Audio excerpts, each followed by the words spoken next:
Dear students, good morning everybody. Today I would like to teach you the phase rule, which is a lesson in the physical chemistry for the semester 4. In the phase rule, we have to discuss about the different phases. In fact, if we observe the phases, see water exists in the different three phases. That is water in solid phase, that is ice; water in liquid phase, that is water; water in gaseous phase, that is known as water vapor.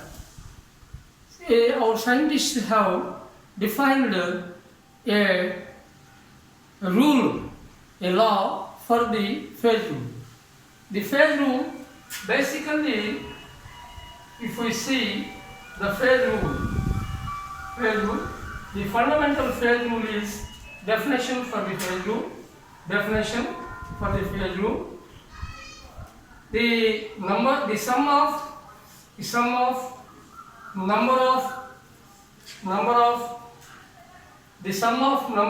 degree of freedom, the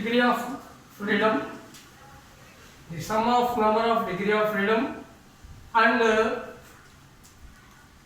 number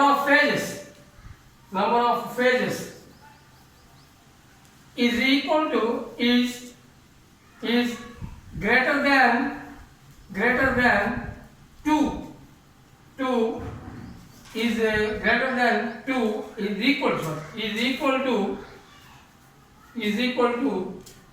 2 of its components, is equal to 2 of its components.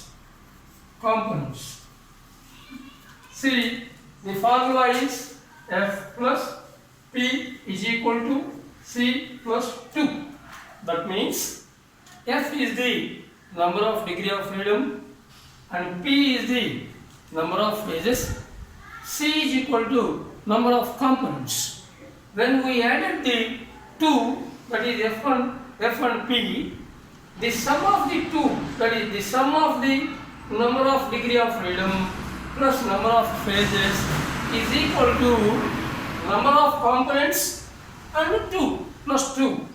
It must be equal to the that is equal.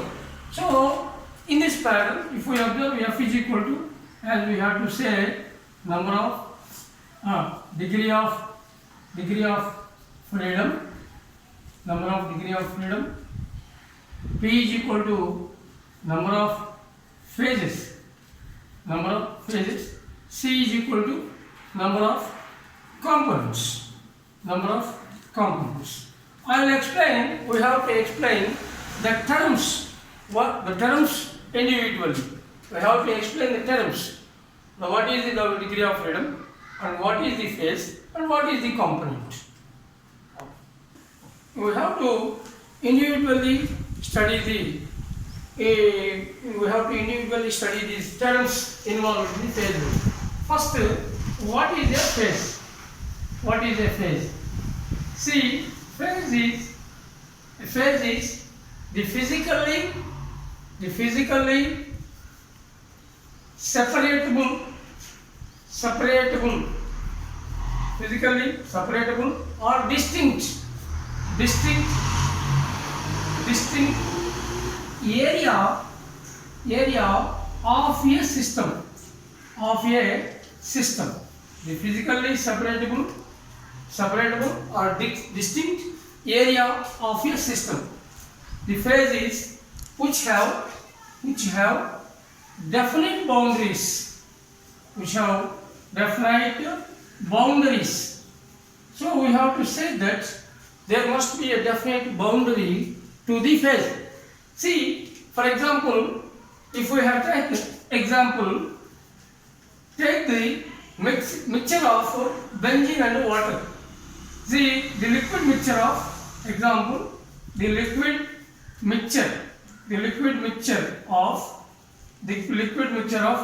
benzene and water system. Benzene and water.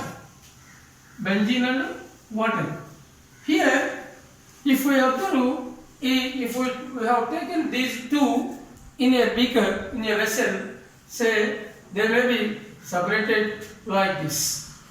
They may be separated like this. Here is the benzene, here is the water, and here is the benzene. See, this is the upper layer is the upper layer is benzene,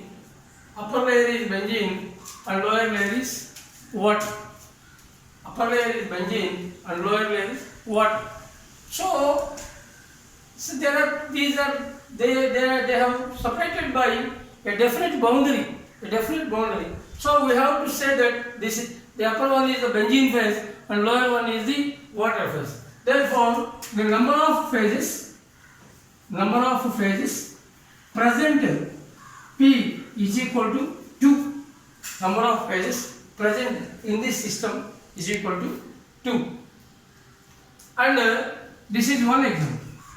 We go to the second example, like the decomposition of calcium carbonate. The calcium carbonate, in the decomposition of calcium carbonate, we will have two phases. When the calcium carbonate is, say here in this calcium carbonate, the calcium carbonate is heated, we will get two phases, like one is calcium oxide and the second one is carbon dioxide. The carbon dioxide is a gaseous phase and calcium oxide is a powder which will have solid phase, and calcium carbonate is a solid. Therefore, finally we will observe two phases here. The both are in the solid phase and carbon dioxide in the gaseous phase. Therefore, we can say that number of phases in the calcium carbonate system, in CaCO3 system, P is equal to